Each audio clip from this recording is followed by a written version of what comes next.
Hey guys, what's going on and welcome back to another video. My name is Courtney. I go by Courtney on Posh on all platforms. And today I'm with my PFF Melinda. Melinda, where can we find you? I'm at Tailored and Teal on Instagram, YouTube, and I guess Poshmark too. I love it. And I'm going to link all of those links down below so that you guys can find them in one easy click. So Melinda, tell us a little bit about your Poshmark journey and how you got started. So I started in September of 2018. I listed some things in my own personal closet and nothing was exciting. Like they were all loft items. And the first thing I sold was an Eddie Bauer crossbody bag that I thought no one would ever want to buy. Someone bought it for $8 and it went to Washington and I was so excited. And then I think I Googled Poshmark and some YouTube videos came up and I realized that there's actually a whole thing about reselling. So I did some research and here I am a year and a half later. I love it. And you're part-time or full-time? I am part-time. How do you balance that with your full-time job? So I actually just went down to my full-time job to a part-time job. So technically I have two part-time jobs. So Monday through Friday, I go to work from 8 to 2 p.m. I come home, I spend some time with the dogs. I list in the afternoons, then we do dinner and more dog playing. And then in the afternoon or the evening, I share my Poshmark closet. The weekend is when I really do my my batch work. So all of my photographing, my inventory, steaming, all of that. So I tend to do most of the load on the weekend. I love that. One thing I'm finding with a lot of part-time resellers is you guys are really great at pinpointing the most important parts of your business and being able to execute those in a little amount of time. If you only had 10 to 20 minutes to do something, what would be the first thing you would want to do? Share my closet. Yeah. Absolutely. Get those listings out there so people can see them. Absolutely. And do you find that there's a certain time of day that works best for listing your items? No, I've honestly listed them at the same time every day just because that's in my schedule. That's when I have time to do it. And no, I don't really see a difference whether I were to list it like on the weekend in the morning versus the afternoon during the week. So no, I don't. Love it. When you are outsourcing, what is the first place you're going to hit? Shoes, dresses, tops? I actually hit the purses first. Okay. In my thrift store, so I use Salvation Army as my primary thrift store. They have good purses, but like you have to go there first because other people will snatch them up. The purse section is pretty large, so that's usually where I go first. Sometimes I find things and sometimes I don't. I like this. So I actually want to dive a little deeper into that because I know nothing about purses and I feel there's neither do I. Oh, okay, never mind. We'll just slide on to the next. No, I mean, I don't know, like in terms of luxury brands or anything. I basically go off of style. Okay. And recently I found a Coach tote bag, which I knew was good. And I found a Valentina genuine leather bag and I picked it up because it felt so nice and buttery soft. But other than those, like I just pick up what I like basically. Yeah, that's a good way to do it. So after you hit the purses, where are you going to head next? I usually go to the shorts section because shorts are cheap and they're really easy to photograph.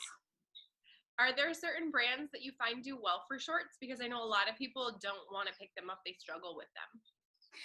No, all kinds of shorts. I usually tend to go for like American Eagle because they're a quick flip.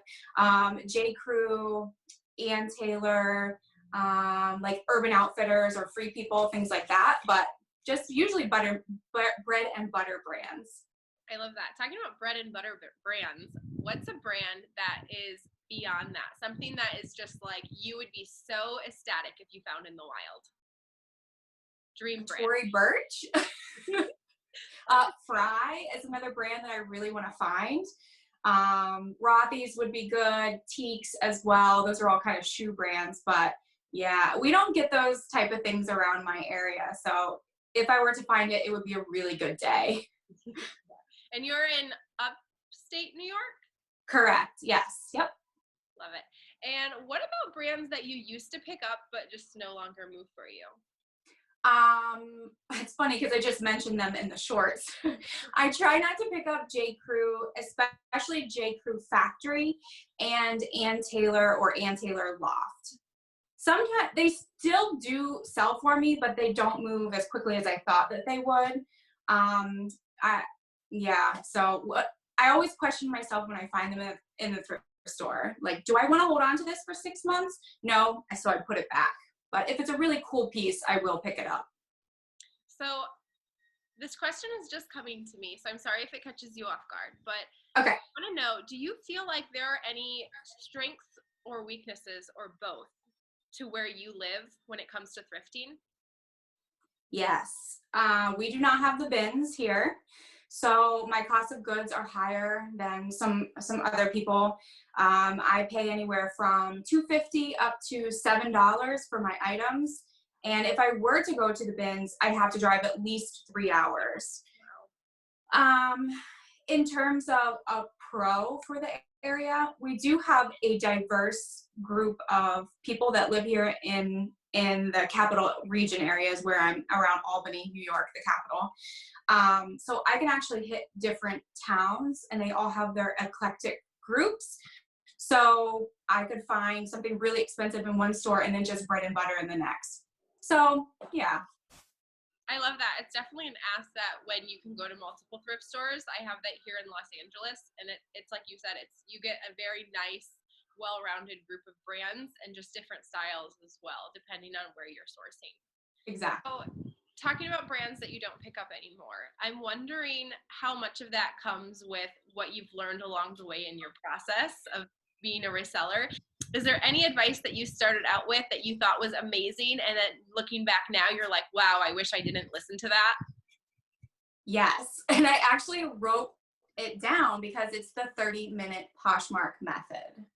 Are you familiar with that? I should. No? I hear about it all the time, but I've never actually looked into it. Okay, well, don't bother. But so it's a 30-minute time period where you edit and then share. So you take a listing, you edit it, and then you just hit next. So kind of like you're listing a new item, but you're just editing it. Do that to 30 listings. Then you list or relist 3 items. You follow back all of your followers. You can get up to 1,000, I guess. Follow new closets for 1 minute. Welcome 10 new closets by saying, hey, welcome to Posh, share the Posh love.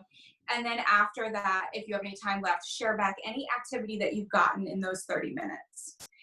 And I wasted so much time on this when I first started. I've used my breaks, my lunches, and I really didn't see any activity or any extra sales because of that.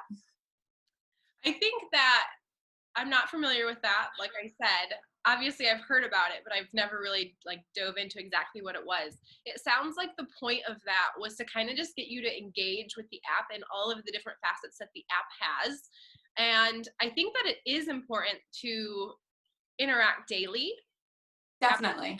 But I feel like I would almost be overwhelmed from having to feel like I had to do that day in and day out. If you had 30 minutes, what would you be doing with your time now? I would be probably listing items or sharing, whatever. If I didn't have anything to list, then I would be sharing. But the following I thought was important because then you got to see other people's closets and what they had and what they were picking up. But yeah, it was kind of a waste of my time, and I do regret doing it. If you could go back in time and give yourself one piece of advice to baby reseller you, what would you tell yourself? Do not buy jeans at full price. So one weekend I didn't have anything to do, and I realized that my Poshmark closet did not have any jeans that were what people would want. So I went to Goodwill, which is notoriously very expensive in my area, and I started picking up jeans, and they were, I think, starting at $6.99 and they'd go up to $9.99, and they weren't even great brands. They were, Ann Taylor, Faded Glory, Massimo, things like that. And I just started buying anything I could that looked good. So I will not buy jeans at full price sale or prices. Like that. And when you're listing items, what's the most important part of a listing in your opinion? I think the photos, definitely. Because personally, if I'm going through your closet and you have a shirt on the floor or on a rug that doesn't look very nice, I'm probably not going to look at the rest of your closet. So I think clear photos, pay attention to details, any intricate things on the clothing itself, take pictures of those, and definitely list any flaws that that item has. That way you won't get in trouble. I like that. And when you take your photos, are you a flat lay, mannequin, or hanger kind of girl? I'm a hanger girl because it's easiest and I don't have to bend over. I don't have to, because I tried flat lays in the beginning and my back would hurt, my knees would hurt. I couldn't get the wrinkles out of the sheet that I was using. So I finally just decided hangers is the way to go. It's just the easiest. Yeah. So I want to talk about for a second, you dabbled in Amazon FBA. What was that experience like?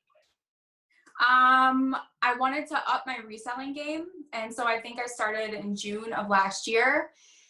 I really didn't have much research besides watching a couple of YouTube videos of people flipping their items. And I would primarily go to TJ Maxx and Marshall's, stores like that, pick them up. I did profit from it, but I didn't profit very well.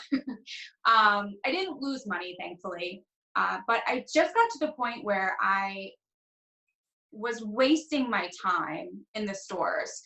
So with Amazon, you do have to scan items to see A, if you can sell it, and B, if it's going to be a good flip for you. And I just would go to a store and spend 2 hours in there and walk out with nothing.